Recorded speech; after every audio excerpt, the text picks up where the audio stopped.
Hello friends, நீங்கள் என்ன பார்க்க போகிறோன்னா எஸ்எஸ்சி சிஜிஎல்ல இம்பார்ட்டண்டான கொஸ்டின்ஸ் பொலிட்டியில் நம்ம கான்ஸ்டியூஷனில் இம்பார்ட்டன்ட் கொஸ்டின்ஸ்லாம் பார்க்க போகிறோம். இதில் ஒரு 30 கொஸ்டின் எடுத்து வச்சுக்கிறேன். எல்லாமே ரொம்ப ரிப்பீட்டடான கொஸ்டின்ஸ் தான் எல்லாமே. வாங்க போய் பார்க்கலாம். நம்மளோட ஃபண்டமெண்டல் ரைட்ஸை வந்து யாரால் சஸ்பெண்ட் பண்ண முடியும், யாரால் வந்து சஸ்பெண்ட் பண்ண முடியும்னு பார்த்தீங்கன்னா, நம்மளோட பிரசிடென்ட் இருக்கிறாங்க பார்த்தீங்களா, அவரால் தான் நம்மளோட ஃபண்டமெண்டல் ரைட்டை சஸ்பெண்ட் பண்ண முடியும். இது வந்து எப்படி சஸ்பெண்ட் பண்ண முடியும்னா, இது வந்து எமர்ஜென்சி கொண்டு வந்துட்ட அப்புறமா ஆர்டிகல் 359 யூஸ் பண்ணி தான் பிரசிடென்டால நம்மளோட ஃபண்டமெண்டல் ரைட்டை சஸ்பெண்ட் பண்ண முடியும். நம்ம ஃபண்டமெண்டல் ரைட்டோட கார்டியன் வந்து யாருன்னு பார்த்தீங்கன்னா, ஜுடிஷியரி டிபார்ட்மெண்ட், அதாவது சுப்ரீம் கோர்ட் தான் நம்மளோட ஃபண்டமெண்டல் ரைட்டோட கார்டியன், அதாவது ப்ரொடெக்ஷன் கூட சொல்லலாம். The Indian Constitution came into force. Indian constitution எப்போ ஃபோர்ஸ் வந்துச்சுன்னு பார்த்தீங்கன்னா, 1st January 1950 தான் நம்ம வந்து இந்தியன் கான்ஸ்டியூஷன் வந்து இது அமலுக்கு வந்துச்சு. அன்னைக்கு தான் வந்து ரிப்பப்ளிக் டேன்னு சொல்லி கொண்டாடுவோம். As per the Indian constitution, the right to property முதல்ல வந்து ஃபண்டமெண்டல் ரைட்டை தான் இருந்துச்சு. அதப்போ இதை மாற்றிட்டாங்க. அதப்போ இது என்ன ரைட்டாக மாற்றினாங்கன்னா, லீகல் ரைட்டாக மாற்றிட்டாங்க. இதை ரைட் டு ப்ராப்பர்ட்டி வந்து legal right. Who interrupts the constitution? யார் இப்போ வந்து கான்ஸ்டியூஷன் வந்து யார் அமெண்ட் பண்ணுவாங்கன்னு பார்த்தீங்கன்னா, நம்மளோட லெஜிஸ்லேட்டிவ் டிபார்ட்மெண்ட், அதாவது எம்எல்ஏ எம்பி, அவங்க தான் வந்து நம்ம கான்ஸ்டியூஷன் வந்து அமெண்ட் பண்ணுவாங்க. அது அமெண்ட் பண்ணும்போது வந்து இது வந்து மக்களுக்கு எதிர்ப்பாக இருந்துச்சுன்னா, ஃபண்டமெண்டல் ரைட்டை வந்து டிசோபே பண்ணுற மாதிரி இருந்துச்சுன்னா என்ன பண்ணுவாங்கன்னா, இது தடுத்துருவாங்க. அது வந்து யார் தடுப்பான்னு பார்த்தீங்கன்னா, ஜுடிஷியரி டிபார்ட்மெண்ட், அதாவது சுப்ரீம் கோர்ட் தான். இப்போ பிரீஃப் கூட வந்து என்ன பண்ணாங்க, இது தடுத்துட்டாங்க பார்த்தீங்களா சுப்ரீம் கோர்ட்டு. அதான் who among the following is are not the appointment by the president. இதுலேருந்து யார் வந்து பிரசிடென்ட் வந்து இதை உங்களை அப்பாயிண்ட் பண்ண மாட்டாங்க. அதாவது பார்த்தீங்கன்னா, அட்டார்னி ஜெனரல் ஆஃப் இந்தியா தான் வந்து இவங்க பிரைம் மினிஸ்டர் அவங்களாம் இருக்கிறாங்க பார்த்தீங்களா, அவங்களுக்குலாம் வந்து அட்வைஸ் கொடுப்பாங்க. ஜட்ஜஸ் ஆஃப் சுப்ரீம் கோர்ட் கூட வந்து பிரசிடென்ட் தான் அப்பாயிண்ட் பண்ணுவார். ஜட்ஜஸ் ஆஃப் ஹை கோர்ட் கூட வந்து பார்த்தீங்கன்னா சுப்ரீம் கோர்ட் தான் அப்பாயிண்ட் பண்ணுவாங்க. அட்வொகேட்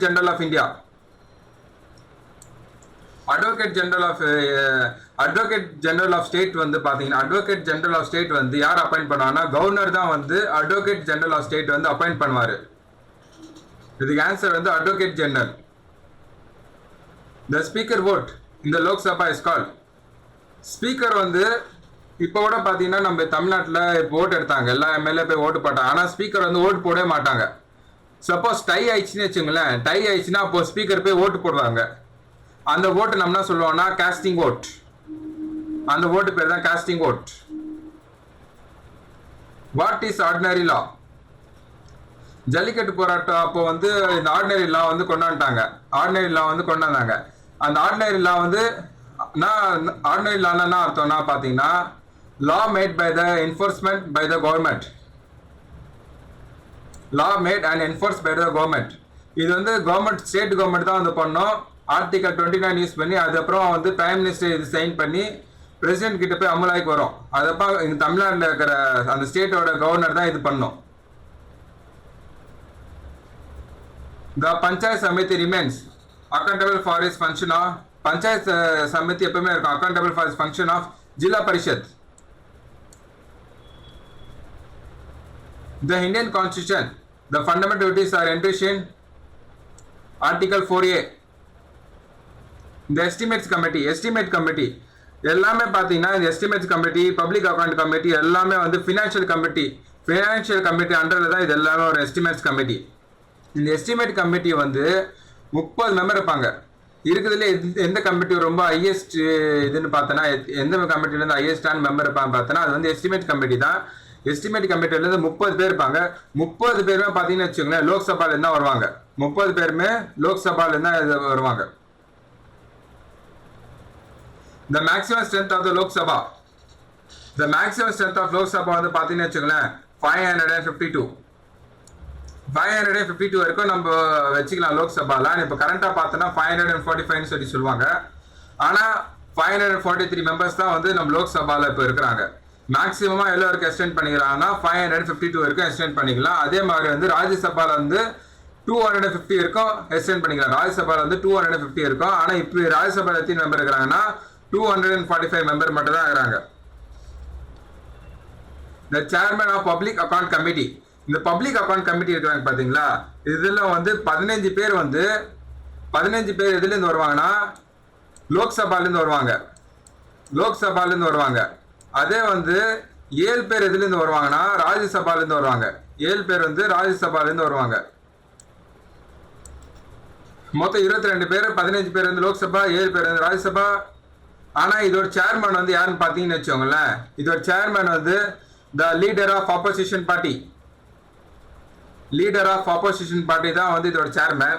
இதோட இப்போ பிரசன்ட் சேர்மன் கூட பார்த்தீங்கன்னா மல்லிகார்ஜுன் கர்ஜே தான் வந்து பிரசன்ட் சேர்மன். இவர் தான் வந்து காங்கிரஸோட ஆள். இவர் மல்லிகார்ஜுன் கர்ஜே வந்து காங்கிரஸ் பக்கம். The two form of democracy, the two form of democracy வந்து பார்த்தீங்கன்னா வச்சுக்கோங்களேன், direct and indirect. The chairman of finance commission must be, the chairman of finance commission வந்து யார் இருக்கணும்னா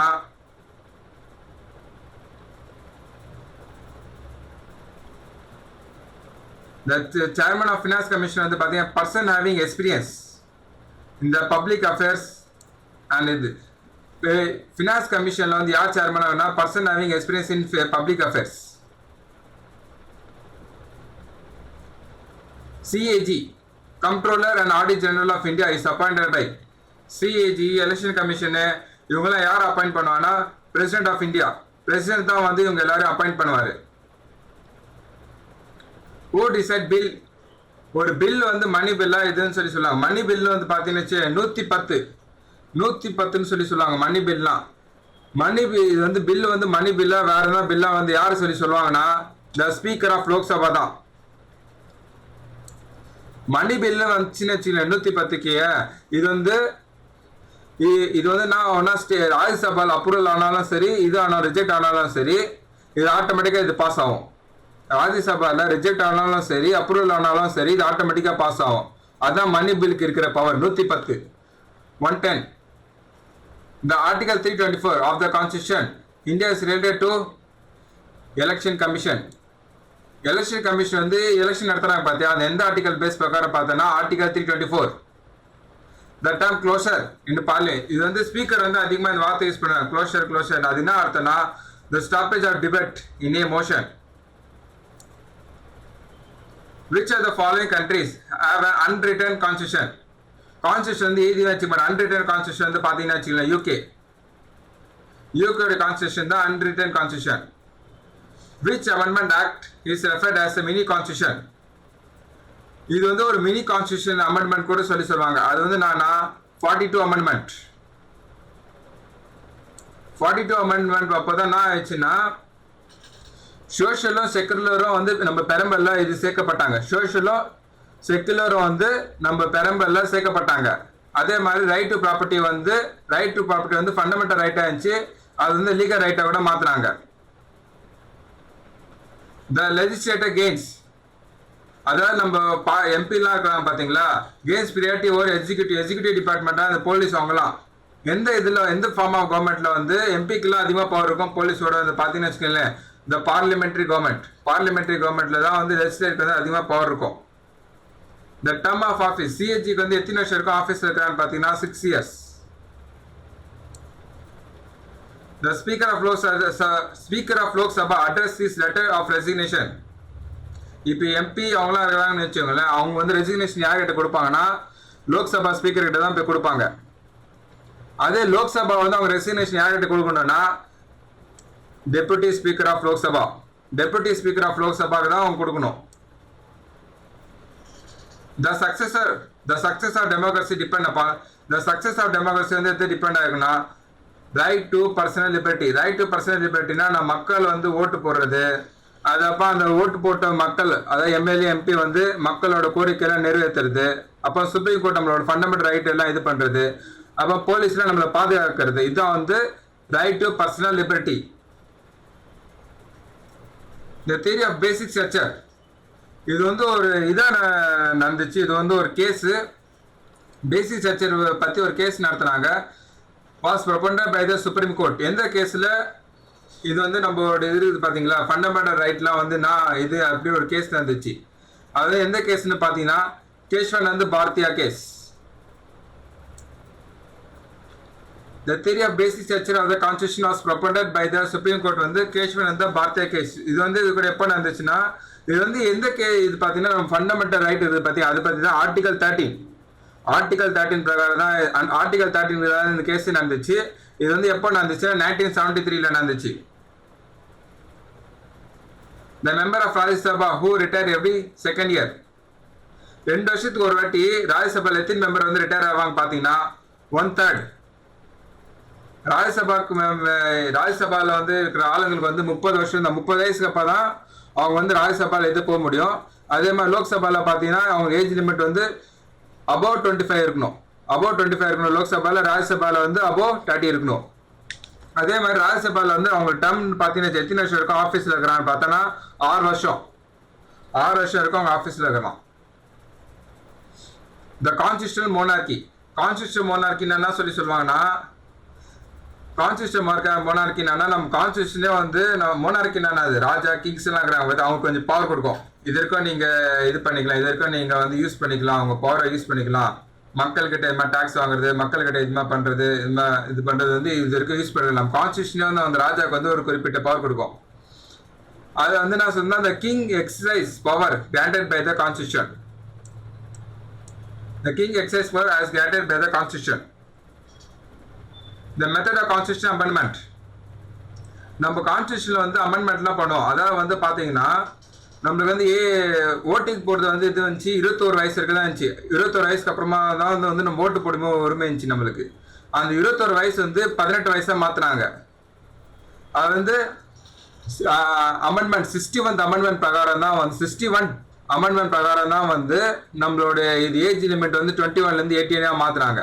அந்த எந்த ஆர்டிகல் பிரகாரம் அந்த அமெண்ட்மெண்ட்டை நம்ம யூஸ் பண்ணலான்னு பார்த்தோன்னா ஆர்டிகல் 368 யூஸ் பண்ணி தான் நம்ம எதுவுமே கான்ஸ்டியூஷனல் அமெண்ட்மெண்ட் பண்ண முடியும்.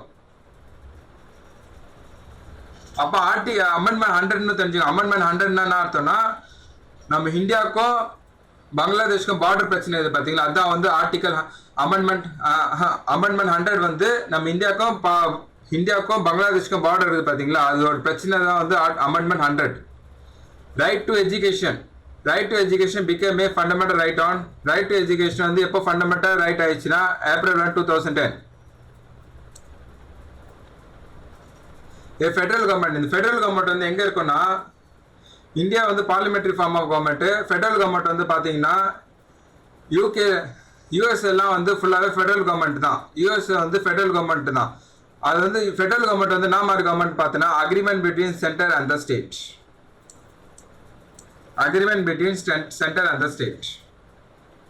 தேங்க்யூ. இந்த சேனல் பிடிச்சிருந்தா சப்ஸ்கிரைப் பண்ணுங்க, லைக் பண்ணுங்க, அப்போ கமெண்ட்டும் பண்ணுங்க முக்கியமாக.